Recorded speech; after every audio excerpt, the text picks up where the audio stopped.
So good morning, everyone. Welcome to our African American Read-In, Black Speculative Futures. I'm Aiesha Turman, and I am a lecturer in our Writing and Critical Inquiry program. And I'm truly grateful. Oh, I heard some claps for WCI. Okay. And I'm truly grateful that you're here, students, faculty, staff, some members of the public and community, gathered to think, imagine, and build. This year marks 100 years since Carter G. Woodson established Negro History Week in 1926, the foundation of what we now know as Black History Month. Woodson believed that studying Black history was not optional, it was essential to understanding the nation itself. Today, we honor that legacy not only by looking backward, but by looking forwards. Today is not just a series of talks and workshops, it's an intentional space, a space where we ask what futures are possible when Black thought, Black creativity, and Black imagination are centered. As you settle in, I invite you to carry one question with you throughout the day. What future are you responsible for shaping? Hold that question as you listen, as you participate, as you create.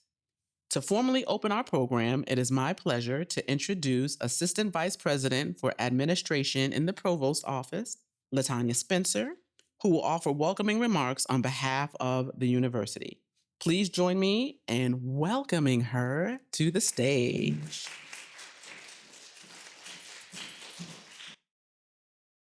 Good morning, everyone.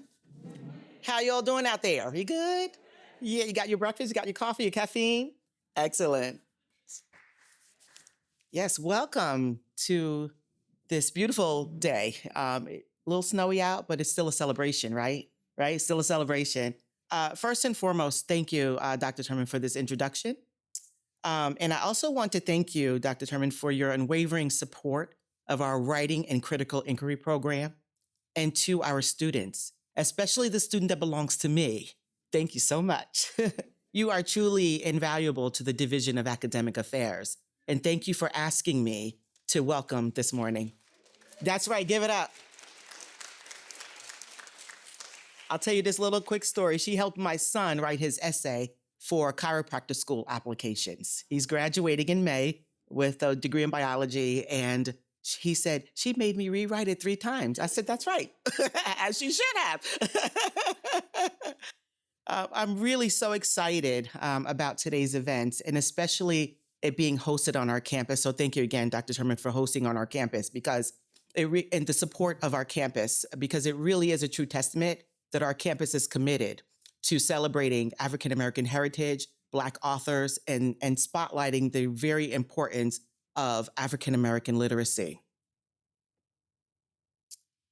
This read-in is really a celebration, yet another celebration of our Black heritage, and it actually reminds me of my late maternal grandmother, who was a wonderful storyteller, and she always had a way of making you feel like you were right there with her in that moment. I miss her dearly. She's been gone about a year now. I miss her dearly. But I do want to also say a special thank you to our presenters today, because without you, this program would not be possible. And we are so looking forward to engaging with you. We're looking forward to hearing your uplifting words. And I just want you all to really enjoy today. I can't wait. I'm excited. Let's get started. Okay. Thank you.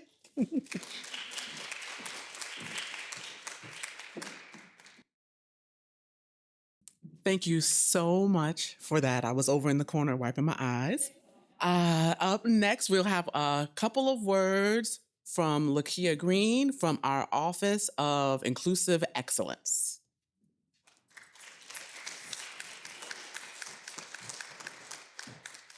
Good morning, everyone. As she said, my name is Lakia Green. I serve as the Associate Director for Programming in our Division of Inclusive Excellence. And part of the funding for today's event was provided by our office. Just in case you don't know, we have our Inclusive Excellence Transformation Awards, which we do every year. They're available to everyone on campus, so faculty, students, and staff can apply. And we give awards of up to $4,000 to do projects to help build inclusiveness on our campus.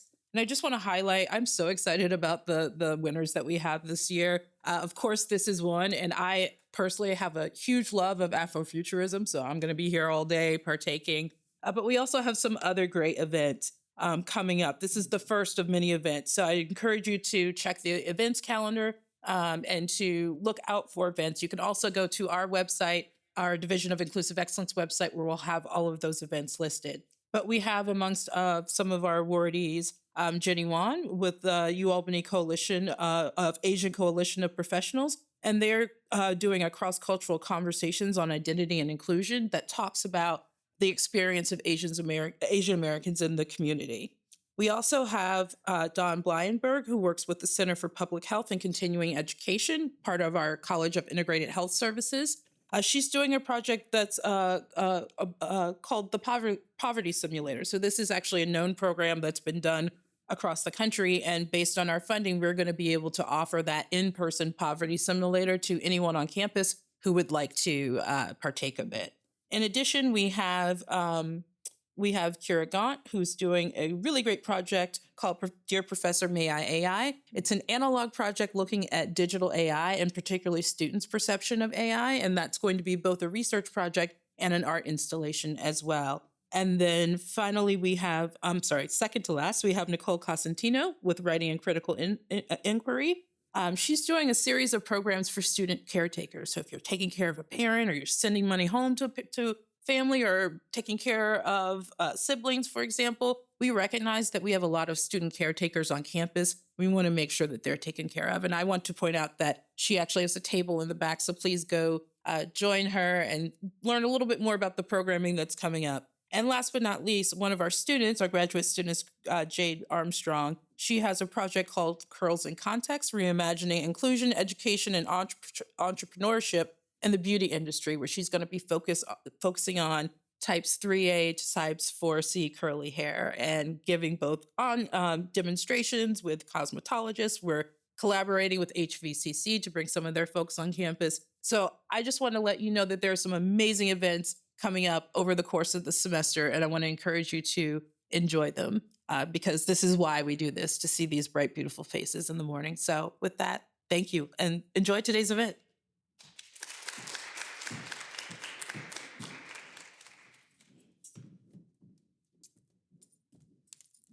Yes, thank you so much for the money from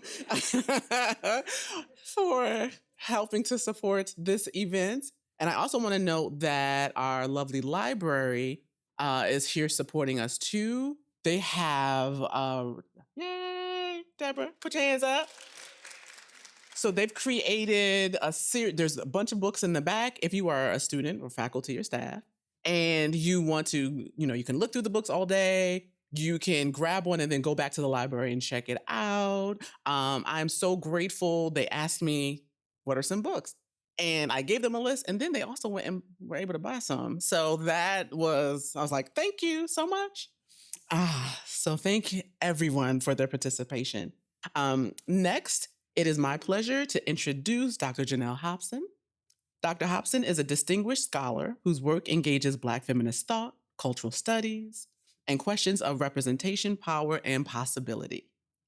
Her scholarship continues to challenge us to think critically about history, identity, and the ways Black women's intellectual traditions shape both present and future. We are honored to have her with us this morning to introduce our keynote speaker. So please join me in welcoming Dr. Janell Hobson.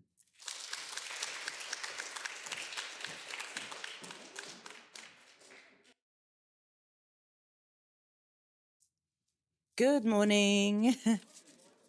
Thank you, Dr. Turman, for inviting me to be part of this really amazing event on Afrofuturism, and also for not just introducing our featured speaker this morning, but to also provide a few remarks about the theme. And it's, of course, my honor to do so. Once again, I'm Janell Hobson, a professor in the Department of Women's Gender and Sexuality Studies here at University at Albany. So, yes. So, on the subject of Afrofuturism, it is often easy to think of Afrofuturism only as a genre of science fiction, speculative fantasy, and other works of fiction set in the future. And sometimes the past gets looped in. This with a focus, of course, on people of African descent. It's, African American as well as the diaspora. And we have celebrated authors who gave us the blueprint for this. Octavia Butler, who predicted the very moment that we're living in her novels Parable of the Sower and Parable of the Talents. And also others who were able to walk through the door that she opened, including Janell Hobson, N.K. Jemisin, Rivers Solomon, and Nnedi Okorafor. This Black History Month, also called Black Futures Month, I want to especially recall an imaginary Afrofuturist who did not write but knew how to craft a future for herself and others. So the Afrofuturist poet Alexis Pauline Gumbs wrote about the moment when Carter G. Woodson, who launched Black History Month 100 years ago, published in 1922 the foundational text, The Negro in Our History, which featured a woodcut of Harriet Tubman. She became a symbol of both Black history and Black future.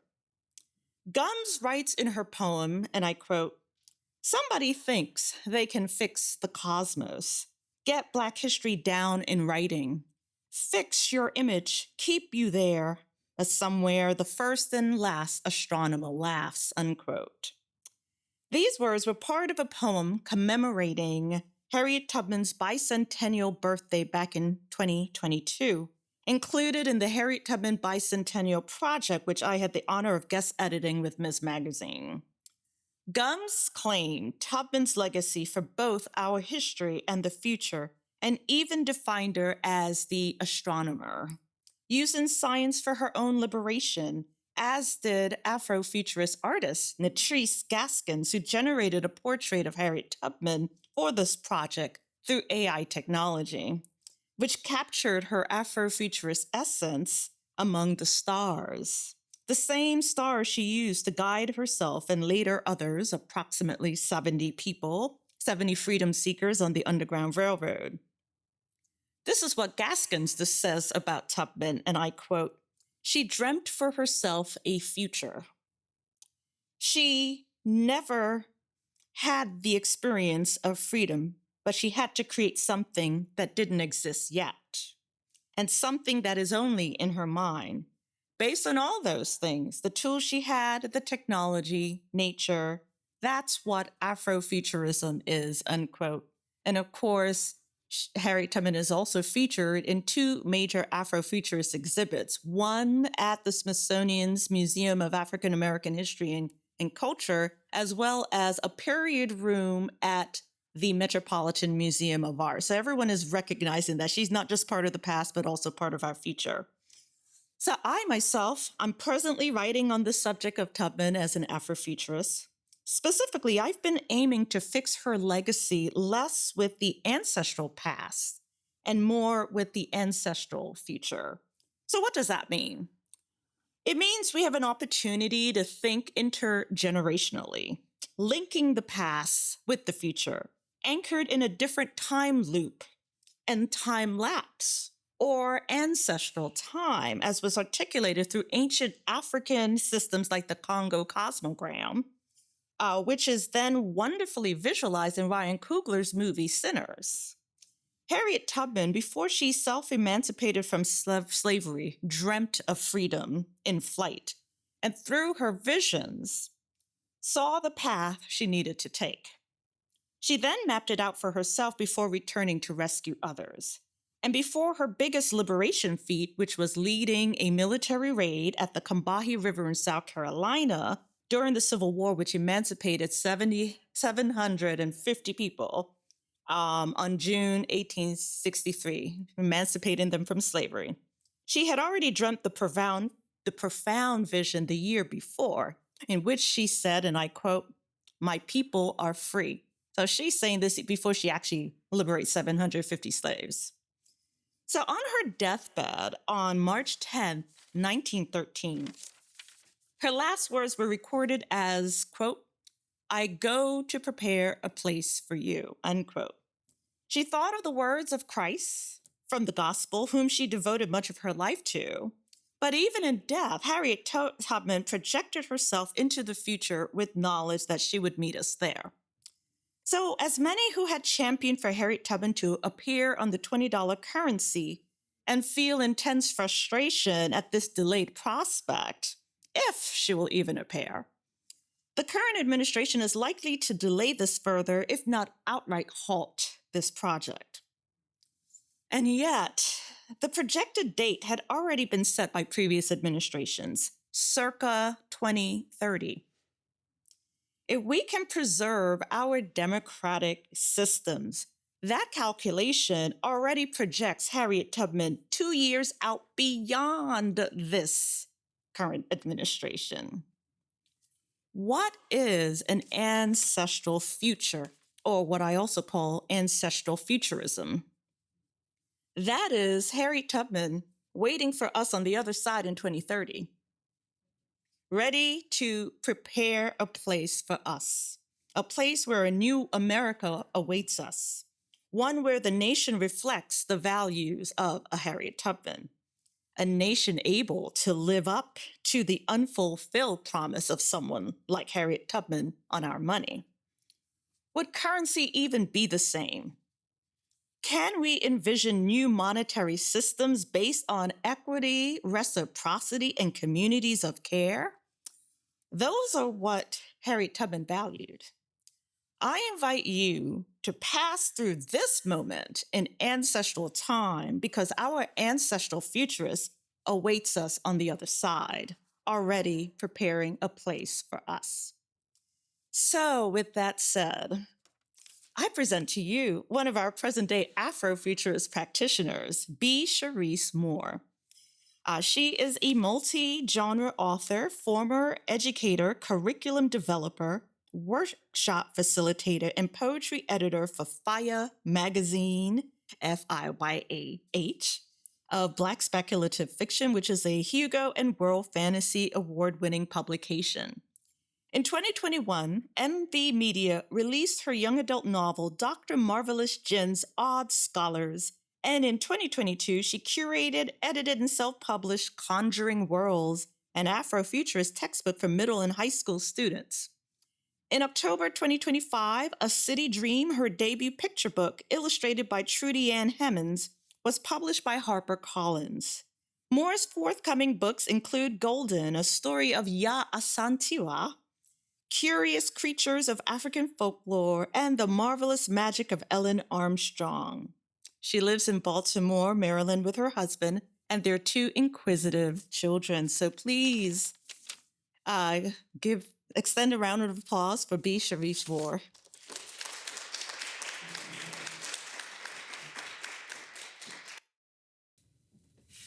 All right. Hello, everyone.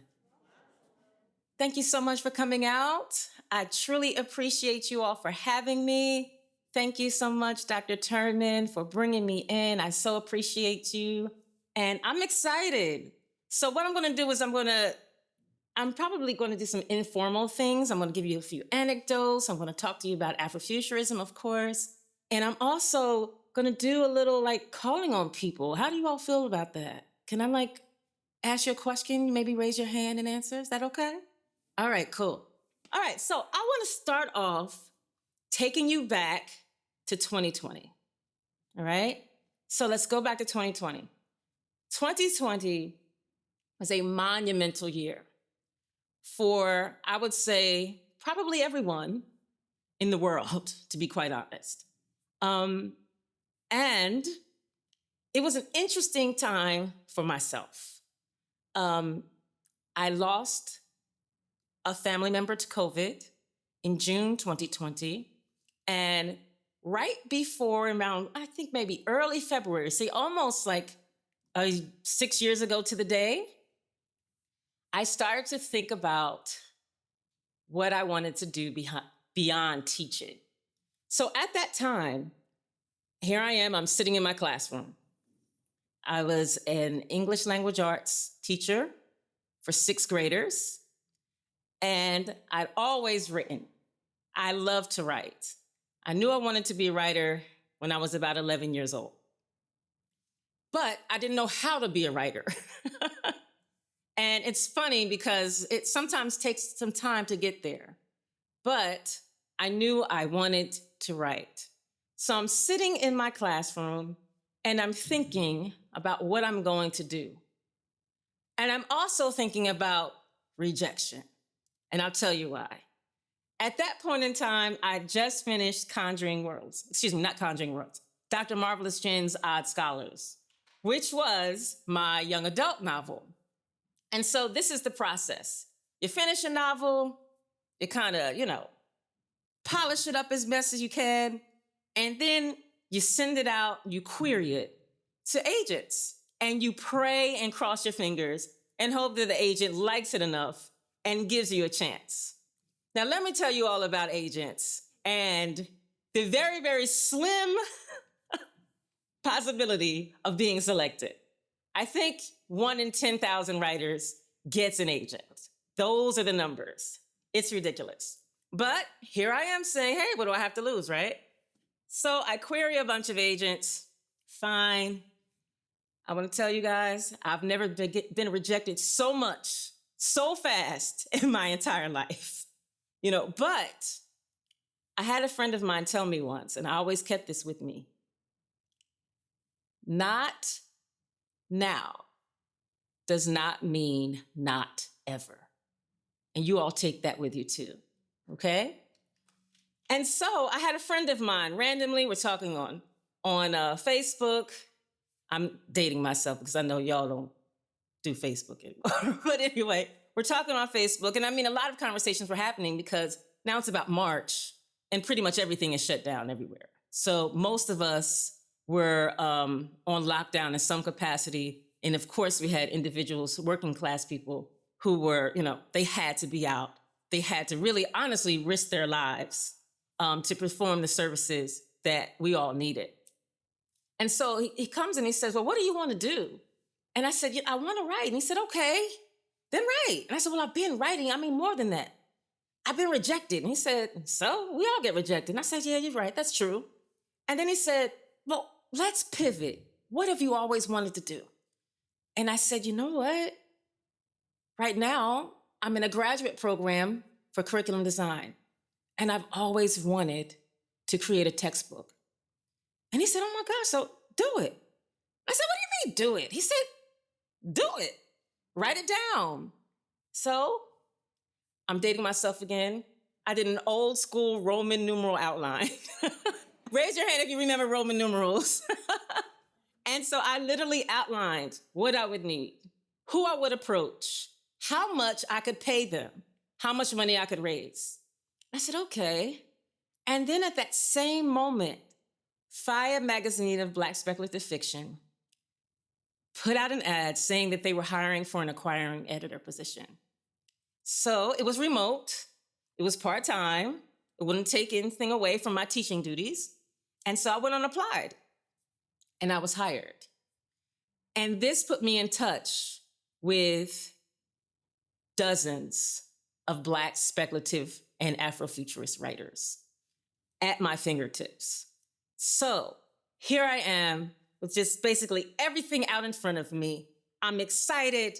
And I said, okay, let's launch this campaign. I launched the campaign and I said to myself, well, I have to give people a perk. So if they donate something, what do they get?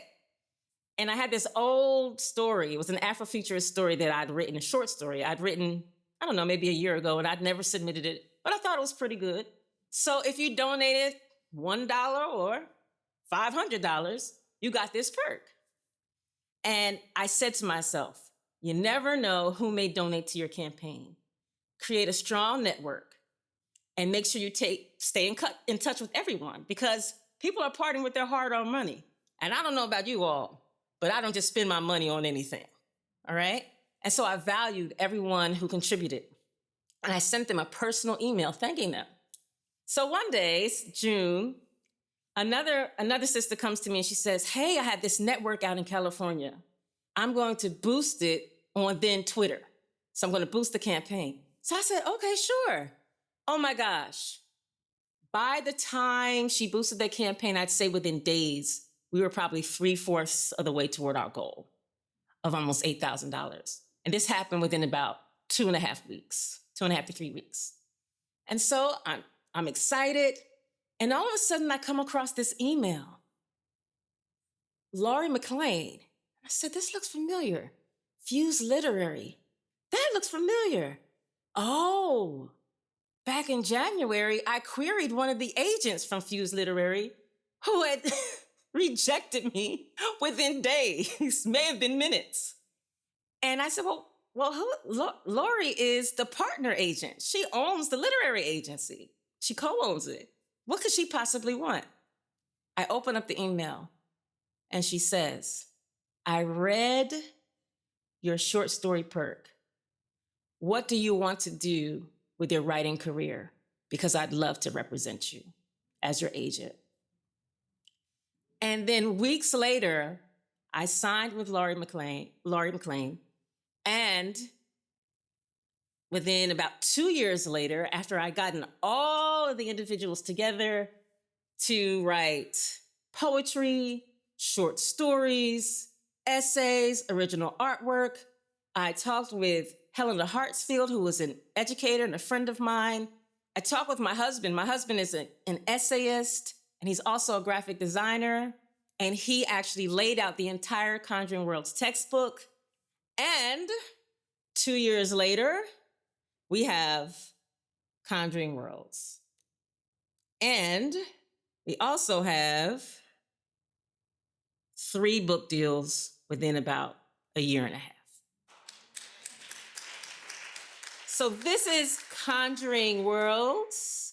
We'll try to start it up, and here we go.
So something I'm extremely proud of,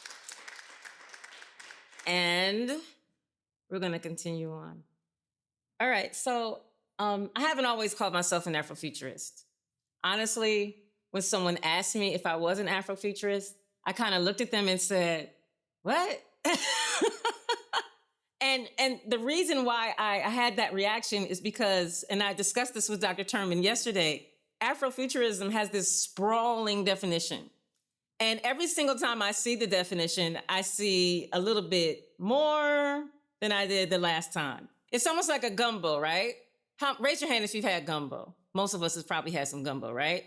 But everybody's gumbo is not the same, right?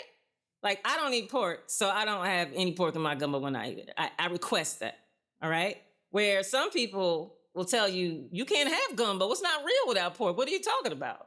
You know? And so there's some staples, but there's people season it differently. And I'm sure folks in New Orleans, if they tasted my gumbo, they would probably look at me like I was ridiculously crazy, okay? Because that is not gumbo, all right? But I think that's a way of looking at Afrofuturism, in that it's not a rigid thing. But at the same time, Afrofuturism is not everything, all right? It's not everything. I remember being online, I was on Threads just maybe a week ago, and the sister was saying, well, look, I got to gatekeep Afrofuturism because it's just not everything Black, all right? Everything Black is not Afrofuturism. And I want to reiterate that that is definitely the case. However, I love this definition here, and it's from Aiesha Womack. And she says specifically that Afrofuturism is an intersection of imagination, technology, the future, and liberation. Whether through literature, visual arts, music, or grassroots organizing, Afrofuturists redefine culture and notions of Blackness for today and the future. And there's a few things that I want us to think about when it comes to Afrofuturism. And this is kind of me just like drilling it down to some nuts and bolts. First of all, Afrofuturism encourages community. I do not see much Afrofuturism, at least the dynamic stuff that I've come across, be created in these silos, all right? There are people involved, tons of people involved. It's a communal ideology. It's also rooted in and draws heavily from history. And lastly, Afrofuturism is inquiry-based. It makes us ask questions. And through our production, those are the answers that we receive. This is another short video that I have from Tim Fielder. He's an incredible, incredible illustrator and visual artist. And just for a few minutes, I want us to take a look at what Tim Fielder has to say about Afrofuturism. And one of the curators is a wonderful young lady, was sorting through all my work because they were about to mount it. And it was hundreds of pieces that they mounted. And she looked at it and she went, oh my God, you're some kind of like OG Afrofuturist. And I looked at my brother and I said, did she just call me old? My name is Tim Fielder. I am a cartoonist and illustrator based in Harlem, New York City. I am an Afrofuturist. Afrofuturism, what it is a mode of operation in which you take any kind of action, whether that be storytelling, art making, clothing, architecture, and you infuse it with Afrocentricity, but you're doing it in a way where you're hearkening back to things in the past. You're living in the present, but you're also pointing towards the future. I'm an Afrofuturist because I take Afrofuturistic concepts, but I do it for the past. So my project is called Maddie's Rockin'. So I call it retro Afrofuturism. There's a young lady by the name of Rashida Phillips who works in housing law in Philadelphia. And she uses Afrofuturist methodologies in her work. Mae Jemison, who is an actual astronaut, right? She, in her own way, due to her actions as an Afrofuturist, but also as a person who deals in education, she's an Afrofuturist because she's training people for jobs in space for the future. John Coltrane, particularly Alice Coltrane, was absolutely an Afrofuturist. She took electronic instruments and made them orchestral. Everything was epic. That's Afrofuturism. Ruth Carter, obviously, well, we should call her Ruth, give her the Oscar already, Carter.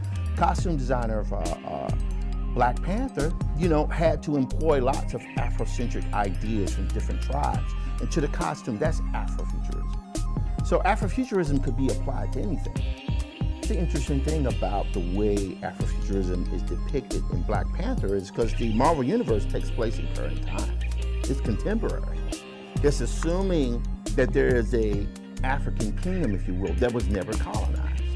And that they, through existing without that colonial interference, were able to become more technologically advanced than any other society on the planet within the Marvel Universe. I've been at this now, I've been back in comics for the last 4 years. You can see something happening even back then. And what's happening is that Black Panther, as well as Get Out, hopefully Wrinkle in Time, all these things culminate into the ascension of Black culture into the popular consciousness. Afrofuturism to me, what it means is I draw black people in spaceships.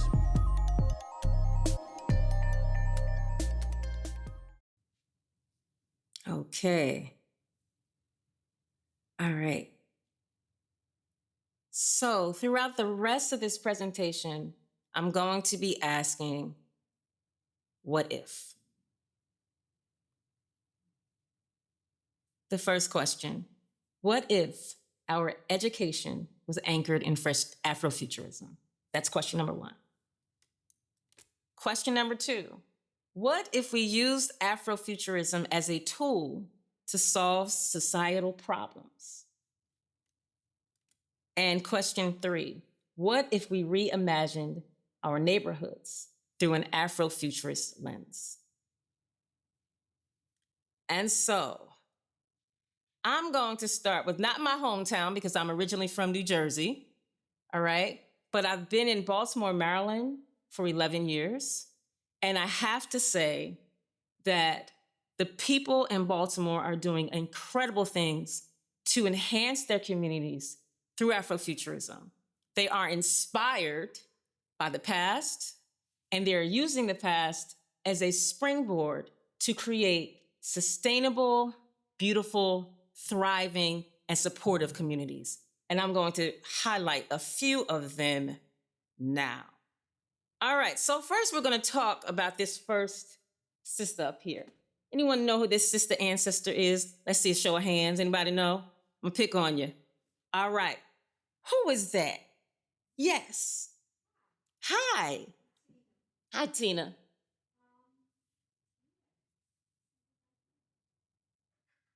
Do you know who that is? Yes, Dr. Mary McLeod Bethune. Dr. Mary McLeod Bethune was an activist and one of the country's leading educators. In 1904, she started the Daytona Literary and Industrial Training Institute for Negro Girls. And at the start, the school only had 5 students, but within 2 years, the school grew to 250. In 1923, it merged with the Cookman Institute of Jacksonville to become what we know today as Bethune-Cookman University. Now, in that same vein, we have the Black Robot Project. And the Black Robot Project was developed and created by Jason Harris. Jason Harris is a friend of mine, another Baltimorean. And it's a 21st century learning institution that he founded in 2017. His goal is to create experiential learning opportunities for children, particularly children and communities that have traditionally been ignored or denied resources by the powers that be. So really quick antidote. I want to say about a year ago, I took my son to one of Jason's Black Robot Project events. And he had these little spider-looking robots just everywhere. And my son is 8 years old, he'll be 9 next week, and my daughter is 2. At the time, she was a year old. And so she was, just kind of toddling all over the robots, and they were just everywhere. And my son he was really, really inspired by these robots and by Jason.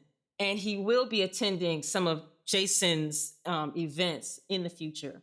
And one thing that's amazing about Jason is his vision. See here in the middle, this is the soul box, all right? And it is Jason's idea for the young people to come together and build this 25-foot soul bot. And he wants it to actually be sitting in one of the neighborhoods in West Baltimore, right in smack dab in the middle of the neighborhood in West Baltimore. That is his goal. And he's working toward that now. But in the meantime, he also travels abroad to work with other students from around the world, specifically in Senegal. So what I'm going to do is I'm going to show you this quick video of Jason working with some students in Senegal on his Black Robot Project.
that amazing?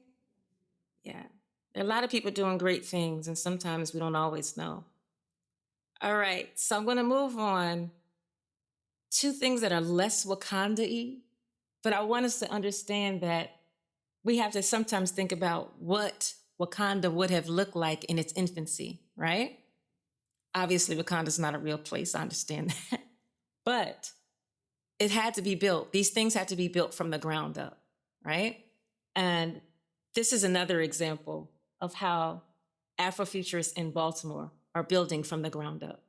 So what if we use Afrofuturism as a tool to solve societal problems? All right, another quiz. Who's this person on the left? Anyone? Yes, George Washington Carver. George Washington Carver. Now, what is he most famous for? Yes, the uses of the peanut. But I'm going to tell you all something.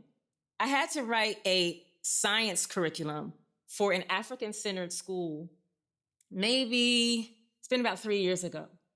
And when I came to Carver and I did a deep dive on Carver, I actually had to stop because I was in tears. And I'll tell you why. This man's genius has been severely understated. Severely understated. There is no reason in the world that should only know about his uses for the peanut.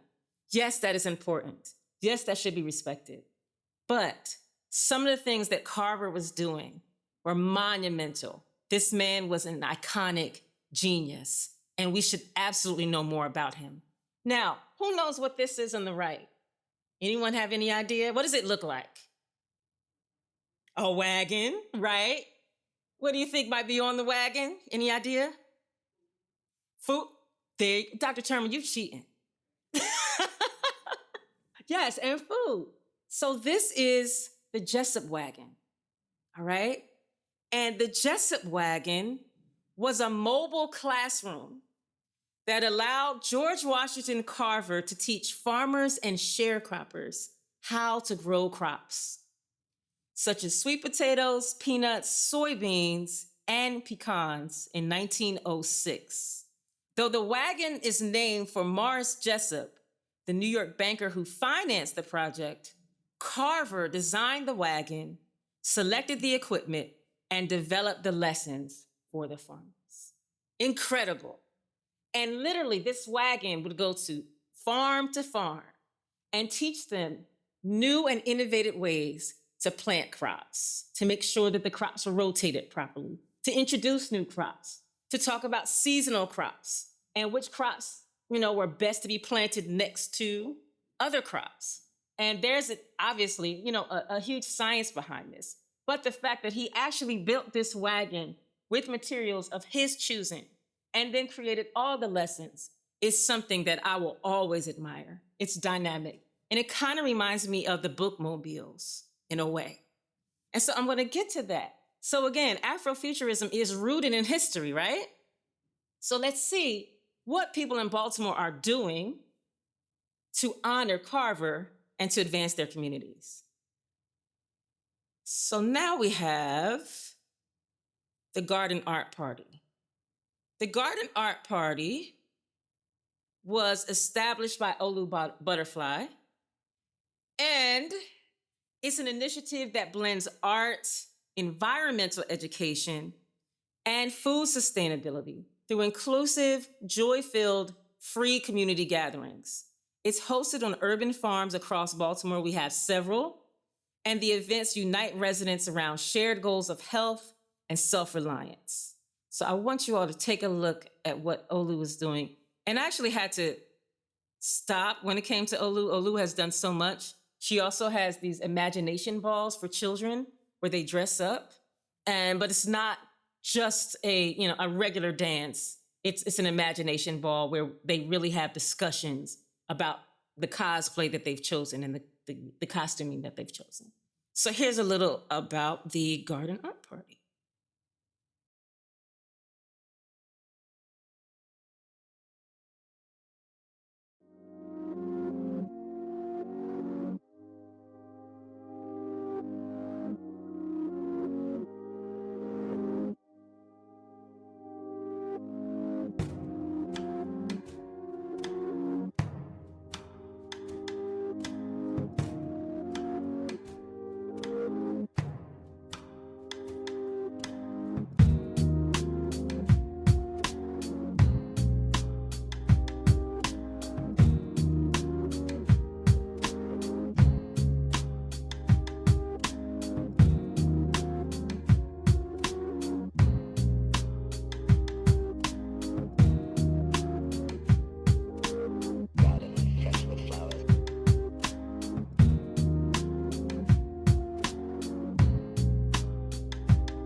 Okay.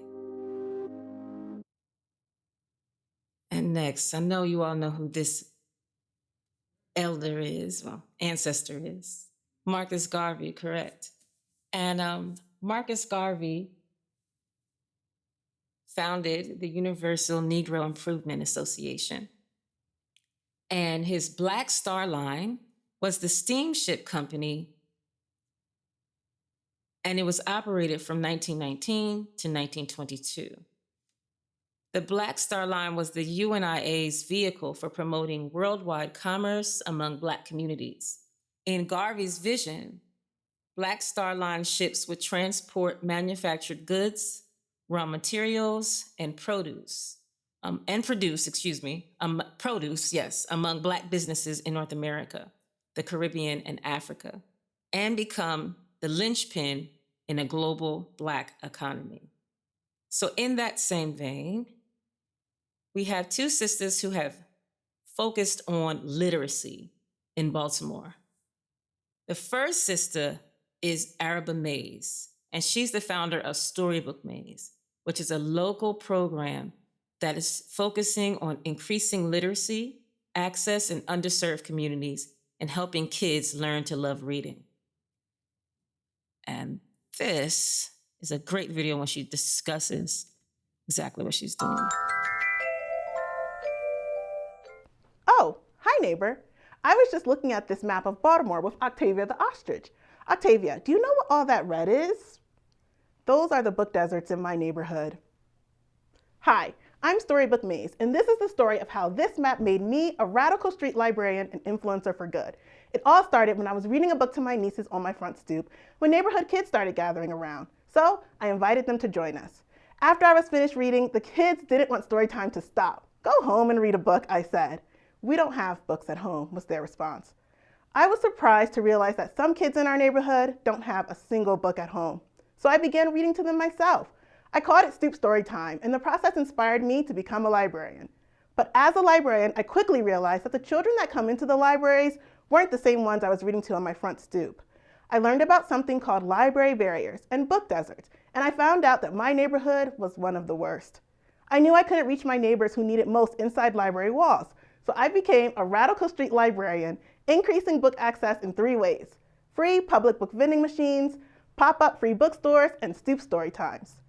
As a librarian, I use my expertise to curate collections that reflect the children reading them. As an influencer for good, I mobilize social media for social change, creating viral videos to raise awareness, and partnering with brands. And you know what? It worked. In 2021, we were featured on Good Morning America. In 2022, we put 3,000 diverse books into the hands of kids. And in 2023, we installed our first free public book vending machine. We saw kids go from hating reading to hungry for books that represented them. But many times, they still needed someone to read that book to them. And parents needed storytime modeled to make it part of their routine.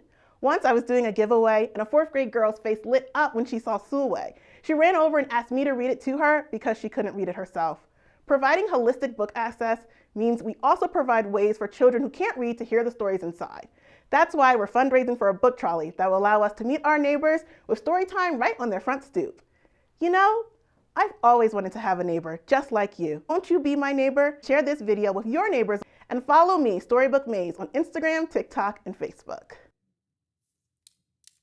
Okay. And this woman here is Tia Hamilton. Tia Hamilton is the owner of Urban Reads Books. And her hope, this is Tia here, and this is her vision for her literacy bus. And I'm working closely with Tia now. And her hope is that her Black Star Line literacy bus will be a bold solution to systemic inequities by bringing justice-impacted educators, literacy, mentorship, and representation directly into the communities most impacted by injustice. She is currently crowdfunding to make the Black Star Line literacy bus a reality. And Tia also is a former incarcerated individual.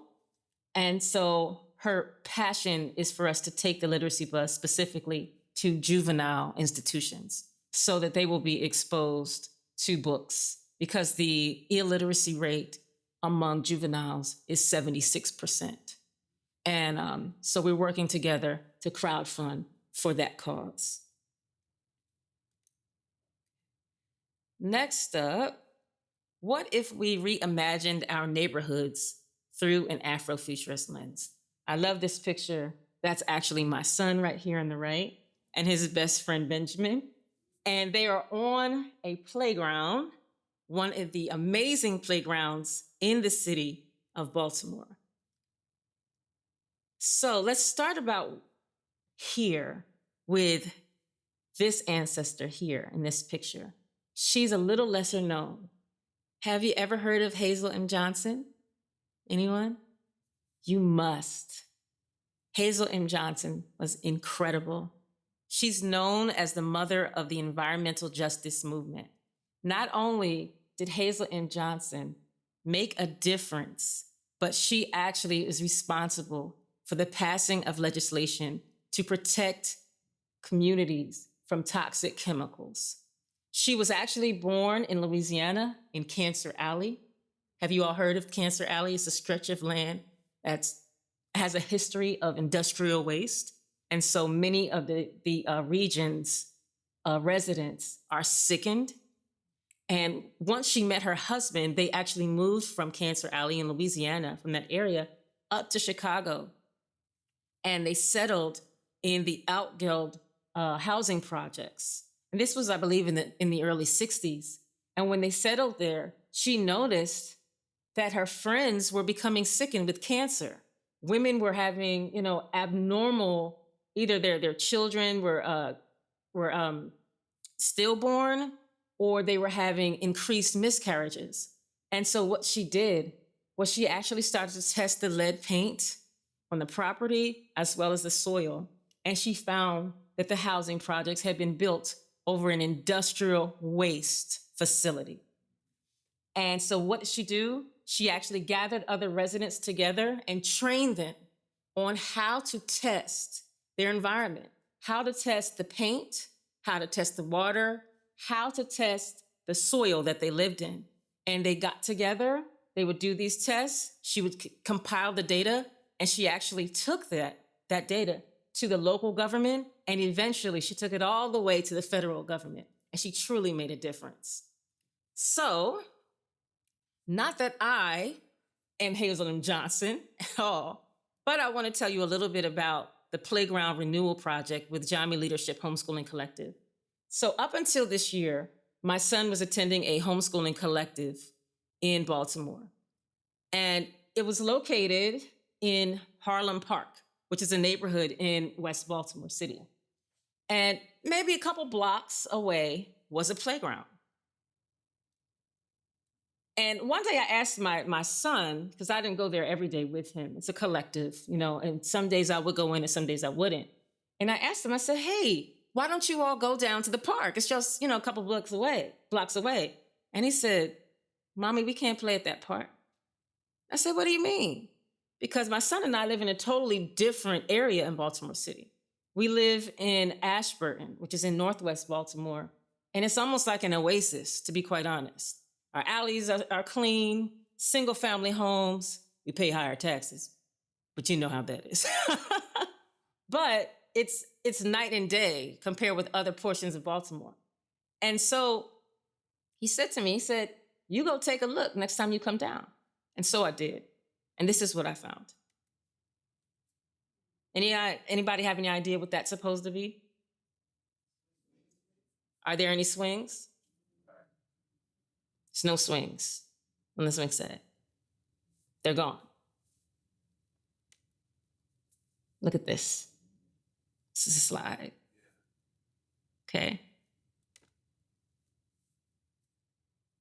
That looks like tetanus. Literally.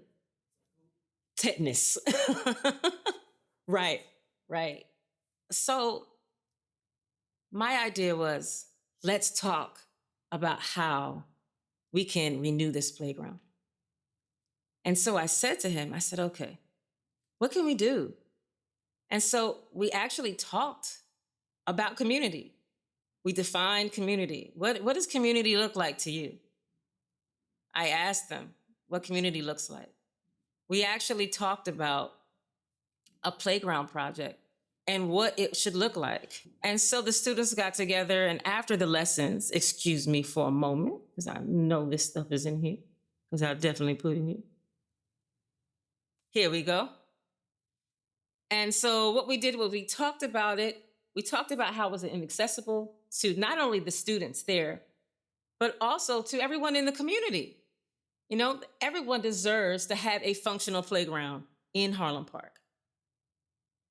And it's also often covered in trash as well. It was actually a cleaner day, quote unquote, that day when I looked at it. So we talked about community, we discussed what they changed about their communities, and we talked about the history of playgrounds. And students also shared their favorite playgrounds in the city and playgrounds they've been in the region and, you know, across the country. After that, we started to visualize and talk about creating our own playgrounds. And the students used clay to create dioramas and little sliding boards and swing sets out of clay and other materials. And at the close of the project, the students actually reached out to the city council person, Bullock, who is in charge of Harlem Park. And together, the students wrote a letter to him, telling them about their disappointment with the playground, asking that it be cleaned and repaired, and asking for him to follow up. And those are the students who wrote the letter, and we sent it out. And that, again, is the Afrofuturism that doesn't glitter, it's not tech, there's not a lot of lights, and it's not fashion, it's not music, it's not any of that. However, it's forward thinking. It's encouraging our young people to say, hey, I don't like this, but I can imagine something different. And I'd also like for you, person in charge, to do your job and make sure that you clean this up. And it also teaches them to hold those individuals in office accountable. So the next person that I want to talk about is Lady Breon and the Black Arts District. During the 1940s, the Pennsylvania Avenue District, Pennsylvania Avenue, I think it's about a 4-mile stretch in the city. It was home to entertainment hubs, music venues, movie theaters. It was bustling and it was thriving and it was beautiful. And because of urban blight, because of white flight, because of disinvestment, this is a problem area in West Baltimore at this point. However, Lady Breon, who is an international spoken word artist, poetry coach, activist, organizer, and educator, she came up with the idea of revitalizing that entire throughway in Pennsylvania Avenue. And she's actually received funding to create the Black Arts Entertainment District. And she should absolutely be praised for doing that. I believe it took her maybe 3 or 4 years to get the city on board, then to get the funding. And she's going to talk a little bit about the Black Arts District here. It is important to us here at WJZ that we connect with our community and highlight everyday heroes who are doing the work to make our city a better place. So we asked you to share your community's MVPs with us. So this week, Torrey Smith was in West Baltimore. He has the story of Black Arts District, a group working to empower change through the arts and entertainment. It used to look very differently, and the artist Pontella Mason, he died, and so his wife wanted it to be restored, and so we were. Arts and culture is just innate in the Black community, especially in Baltimore, and the artist Ernest Shaw to kind of redo this wall of pride. So tell me about the Black Arts District. The Black Arts District was established in 2019 as the 4th Arts and Entertainment District in Baltimore City, but is the only arts and entertainment district directly supporting Black creatives and Black cultural production on the Eastern Seaboard. We really wanted to make sure it included different kind of Black leaders, both past and present. Our work is really just about empowering Black creatives and using art and culture as a tool to support the revitalization efforts in West Baltimore, especially especially along Pennsylvania Avenue. Really, it's about providing training and development opportunities. We're creating events for you to come and connect with Black creatives to get the resources you need to help to monetize and become a more professional artist. There are a lot of things that we do in the city, and we're really excited to continue to do that work and to grow as just a 3-year, baby institution. We also have John Lewis, Nina Simone, and Chimamanda Ngozi, who are all, amazing leaders in their own right. So what do opportunities like this and spaces that you guys create mean to the artists in the city? What our work is doing is really just another cog in the greater wheel to support the arts and ecosystem that is in Baltimore for the creative community. We're connecting artists to each other, to resources, as well as to patrons who want to support their work. One of the reasons why we chose Pennsylvania Avenue as the corridor that we were going to base the Arts and Entertainment District was because of the long story past of Pennsylvania Avenue as a hub for Black arts and entertainment. We want to bring that back, right, to Pennsylvania Avenue, attracting people to come back, attracting events to come back on the avenue, and then use that as a community development model to not focus on gentrification, but avoid gentrification while also building up a community that absolutely deserves it. So where can people learn more about the Black Arts District and how can they support your work? You can follow us at official BAD on Twitter or official Black Arts District on all other social media, and our website is blackartsdistrict.org. Okay. All right. And one of our last organizations is Fight Blight Be More. And I'll tell you something that's funny.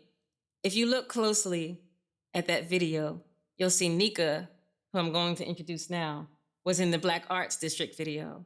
And Jason was also in the Garden Art Party video. All of these individuals work together. They collaborate, they partner, they support one another. And that's really important in making sure that these projects get off the ground and they service the community. So this is Fight Blight Be More, and it's a campaign of people working together to cultivate safe, green, economically vibrant communities in Baltimore behind their visionary COO, Nika Nnamdi. And these are just some pictures of the work that she does. So this is some of the Black, this is actually across the street from the playground that I showed you. This is on Edmondson Avenue. This is on North Avenue. So this is maybe 5 or 6 blocks from the Black Arts District that I just showed you.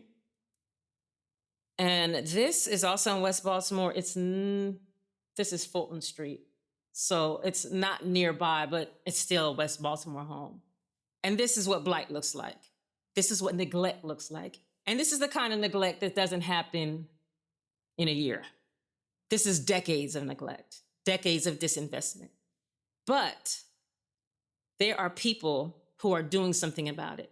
They're forward-thinking, they're futurists, and they are helping people to stay in their homes, helping people, encouraging people to gather data on the blight, and they're helping to beautify the city and create more sustainable systems to improve communities.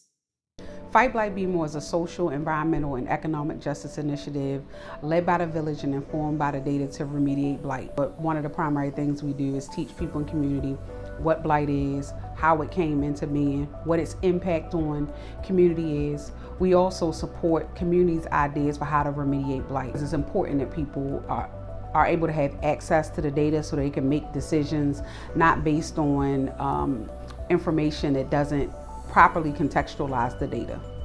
Well, simply the impact of the work is that people are able to stay in community. It's really about the health and wellness outcomes of individual people, increasing the stability of housing, increasing the health and wellness of neighborhoods.